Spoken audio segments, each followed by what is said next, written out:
All right. So last time we set up our level. We have a character kind of walking around.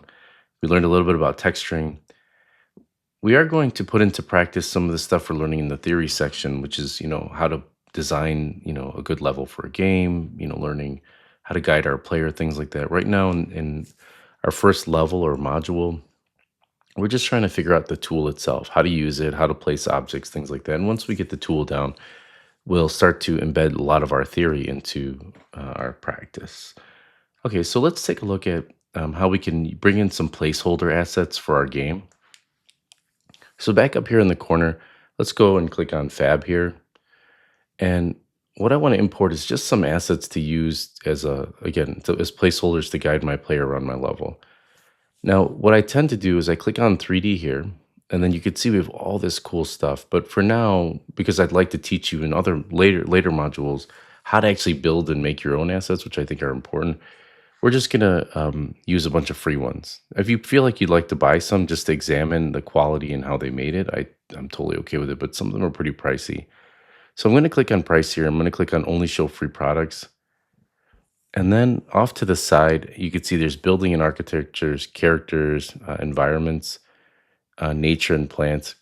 If you click on building and architecture, I don't have an issue with you importing a lot of this stuff in, but you want to make sure that the styles are the same. So what you can do is up at the top here, you can click on style and just click on something like anime, cartoon. If you like the cartoony style, you can also do stylized here. I'm a big fan of stylized. I do a lot of stylized art myself for my personal projects. I just think it's a nice mix between realism and cartoony. And then you can, again, just go to click on things like environments, for example, and you could see all the cool environment stuff that they have. And a lot of these environment packs will give you, like here, fantastic village pack completely free. You click on it, and you can see here they give you a ton of really good stuff that you can use throughout your level for placement. And this stuff is really nice. And if this matches the idea for like a game that you'd like to use, I'm all for you using it. Um, if it's a military style game, this one looks pretty cool. And then again, just make sure, like, say you're using this military style game here, that you embed or you include a little bit of, again, like you can jump over to like nature. So, for example, some of these like cross pollinate across these. So, for example, like there's a farm game, you can click farm here, and you'll notice that they have some other stuff. So, this is a pretty again nice stylized one. Let's see. I'm gonna go with just for the sake of speeding this tutorial along and get you guys working.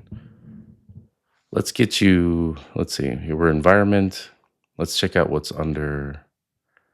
Ooh, cyberpunk's kind of cool. Let's see. I really just want to get some nature in there. So here's environments, and I think we'll go with the stylized nature pack here. And then what I'm going to do here is select the license. It says from free to $1.99. Most of them have this built-in thing where it says for an individual creator or a small team with not more than 100K in revenue for funding in the last 12 months. That's pretty much us right now. We're students or people just learning to build out our own or prototype our own game. And let's take a look at some of these assets. They look pretty good. Again, we could tweak them, and I'll show you some small tweaks that we can do inside of Unreal now with color and stuff that might help us out. So I'm going to go ahead and click on Add to Project. And what's nice is without having any compatibility issues, if we look through this, it'll say UE 5.6 ready, so that we know that it works with ours. It'll actually tell you down here the compatibility of the engine. If I close this out, you'll see it just went ahead and automatically added it to my level. And then they'll give you, like, for example, maps here. You can double click this stylized map, and it'll show you what they've built with it, which is kind of neat. So you can kind of get ideas. Let me do like a bigger overworld view of this. So they've kind of done something similar to what we have, which is they've used the landscape tool to build out this environment. See, here's our landscape. They've placed a bunch of rocks and trees, and they've built a really beautiful level here. So you can have a lot of fun. Again, this isn't necessarily completely level design. This is more level art, right? Because we're not designing a level around a set of gameplay mechanics, right? So, and that's what we're kind of moving towards in this class. Anyway, back to our scene folder here, so we can open up our own scene.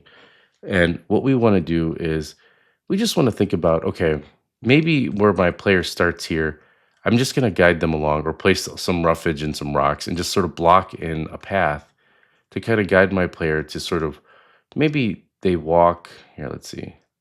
We've got them facing this way, but let's kind of move our player all the way back here. Just so we have a starting point here for the moment. And I'm going to hit F to make sure that my character, it's like that player start, is not under the ground. And let's make sure I hit G again. Sometimes I hit G by accident and it takes me out of game mode. Oops, let's make sure we're not copying that either. All right, so we got our player start here.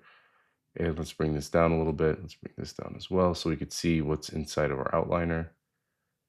All right, so back to our rocks here. And what I want you to do is just kind of go into assets and take a look at these. And for now, we can scale some of these rocks up, and they will get degraded if they're not made for it, if the scale isn't right. But for now, we're just using this as sort of a placeholder. So go ahead and grab this, place them here, and sort of look at these as ways of saying, you know what, I want to guide my player. Maybe I'll give them the opportunity to jump up here later. Again, this should be all planned out, right? So I'm going to hold Option and move this up, and I'll just kind of bring this up a little bit this way. I'll hit E to rotate this out like that. And maybe to break up the look of this, we'll add some trees. All right, so let's just kind of rotate these out a little bit. Now you notice that my rock kind of snaps in increments. And if you look up here, you'll see there's a toggle, these little toggles next to our different options, which is whether it's scale or rotation. So if you click this, you can see now when I click on this and I go to rotate it, it doesn't do the snapping. So it's really up to you if you want something like a little bit smoother control over your, essentially your rotation and all that stuff. Same thing with the scale. If I hit R, you can see it's snapping. And if you don't want that, just turn all of these off.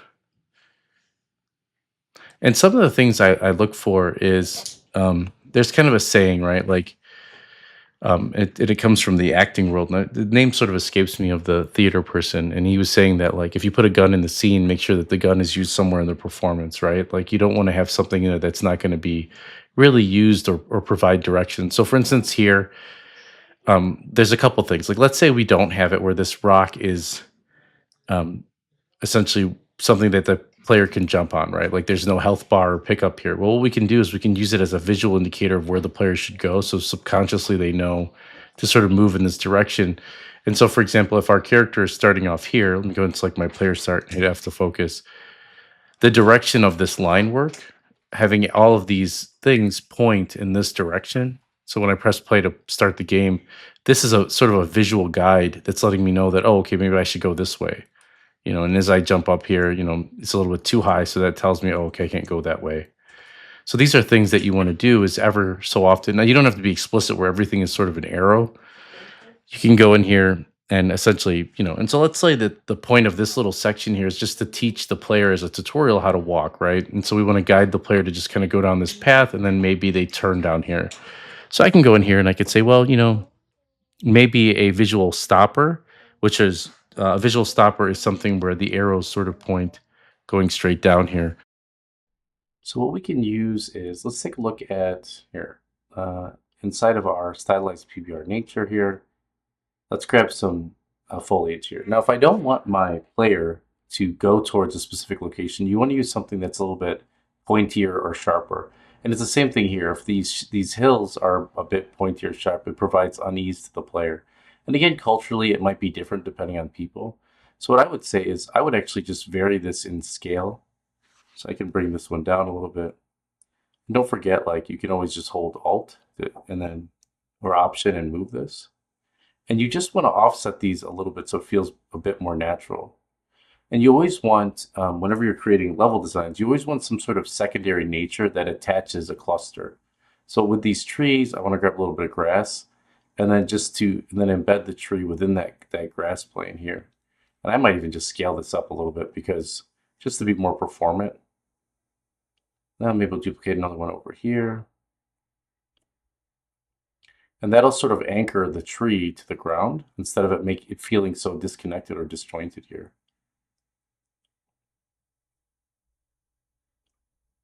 And also, it's kind of nice that these are sort of sharp blades of grass because again, I'm trying to provide, say, hey, you know what? I don't want these trees over here. And what I can do is again, go back in the landscape mode here and just grab my paintbrush here and grab my grass and just sort of paint grass around this area here. And then just leave it as though like maybe the roots from these trees are sucking up the water here. And also having that there and saying, okay, you know what, you're supposed to be on this path. This sort of, again, um, anchors the player into this zone. So let's take a look at how that looks when I press play. You can see right off the bat. Now, I don't like the placement of that. I probably would have placed them a little bit closer and moved these rocks over. But so as I'm moving here, I feel like, you know what, I don't want to go and explore that area. I'm going to stay down this path. You also need things that are like objects that are either provide a aid to the player or they do not provide an aid to the player. And so, for example, a lot of times what you can do is just you could provide some sort of pickup or object as your gray boxing here. So it could be like, well, you know what? I want to explore the house at the end that's here, right? And so you'll start to block out or gray box out sort of that area. So what I would say for now is begin to in this section is go in and just start to build out, grab some objects, grab some trees, and start to just lay out your level, right? Just thinking about, you know, making it look cool, kind of coming up with your own narrative, grabbing some grass. And let's do that too, right? Like, so I'm going to grab a, like, let's find like a building, some sort of building or a cartoony pack that I can embed around this little zone or this little area here. So let's go back into Fab here. And it looks like it's, here we go. And again, what's nice is we can actually export these out to Blender, which I'm going to show you a little bit later on, and we can manipulate these. And that's completely acceptable. You want to cite the source that your model is there, but hopefully by the end of this, you'll be able to model, you'll feel comfortable at least blocking out or modeling a lot of this stuff. So here in our price, I'm only going to do free products again. And for style, I want to do, I don't know, I kind of like leaving it open, but let's just do buildings and architecture and see what we get. And maybe we will just do stylized, see what they, stylized or cartoony. And I like this house. Some of these are very nice modular assets. Let's look inside of this, see if it provides us, if this is broken up and we can, doesn't, I mean, it could be modular pieces or it could be just one big thing. I'd like the house without the trees. Let's see if we could find one of those nice packs that we were looking at earlier and just import those in. Um, they might have been in cartoon. There's a lot in here, huh? So let's see, we've got all these. These are kind of cool. These are almost like this Moroccan building. And it seems like there's a lot of these desert market house. So I might just go with this theme because it's here, Moroccan shop front. So just for the sake of this tutorial, let's grab this building here. It's not really matching my style. Let's see. Actually, it might match. Let's see.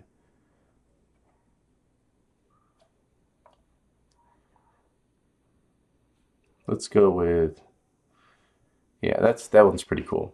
And this could almost be a shop. And maybe what we'll do is, again, because when we get into the blueprints part of this class as a refresher, we could maybe add something where lights go on when you go near it and stuff.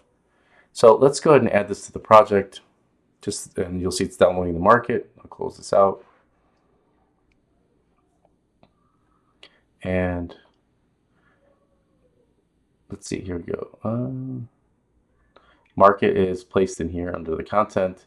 And we really need this, eventually we need to break these into, let's see, I don't know if I can bring this static mesh, here we go.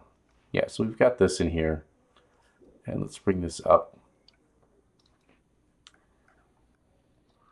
And really just scale this up like that. And this could be the house that we need to go to at the end of the path of the building, just as a point of exploration here.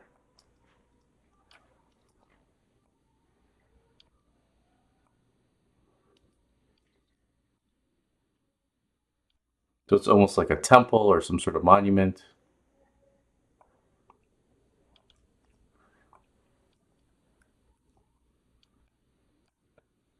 And we can go into our foliage section here.